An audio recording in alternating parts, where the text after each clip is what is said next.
नमस्कार मंडळी. स्टार प्रवाहावरील लग्नानंतर होईलच प्रेम या मालिकेच्या पुढील येणाऱ्या भागामध्ये आपल्याला असं बघायला मिळणार आहे की सगळेजण आनंदात असतात. तेव्हा विक्रम म्हणतो की 16 डिसेंबरला प्रोजेक्टवर जीवा आणि काव्याचे फोटो आले कसे हे अजूनही सत्य उघडकीस आलेलं नाहीये. तर त्या क्षणी सगळेच भूतकाळामध्ये गुंतून जातात. तर एंट्री होते मानिनीची. ती म्हणते की मी सांगते असं म्हणत ती बॅग आता सर्वांसमोर फेकते. तर जीवा काव्याचे त्यात फोटो असतात आणि गिफ्ट देखील असतात. तिला रम्याच्या रूममध्ये ती बॅग सापडलेली असते. मानिनी स्पष्टपणेच म्हणते की 16 डिसेंबरला जे काही घडलं त्यात रम्या आणि वसुंधरा आत्याचा हात होता. आता ती तिच्या मुलांना सांगू लागते की आता तुम्हीच बघा यांचं काय करायचं ते.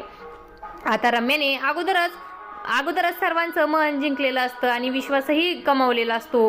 नंदिनी आणि काव्या रम्यावर पूर्ण विश्वास दाखवतात आणि म्हणतात की आपण त्यांना एक संधी द्यायला पाहिजे. तर पार्थ समजावून लागतो की तुम्ही काय बोलताय. तेव्हा नंदिनी म्हणते की बघितलं ना आपण लग्नामध्ये रम्याने काहीच केलं नाही. या उलट लग्न कशा प्रकारे पार पडेल याची तिने पूर्ण काळजी घेतली आणि याच वेळी दोन्ही बहिणीचा निर्णय चुकतो. आता रम्या कारस्थान करायला मोकळी. असं काही पुढील येणाऱ्या भागामध्ये आपल्याला बघायला मिळणार आहे. अशाच मालिकांच्या नवनवीन अपडेट्स पाहण्यासाठी आपल्या चॅनलला सबस्क्राईब करा आणि व्हिडिओ आवडला असेल तर लाईक आणि शेअर करायला विसरू नका. धन्यवाद.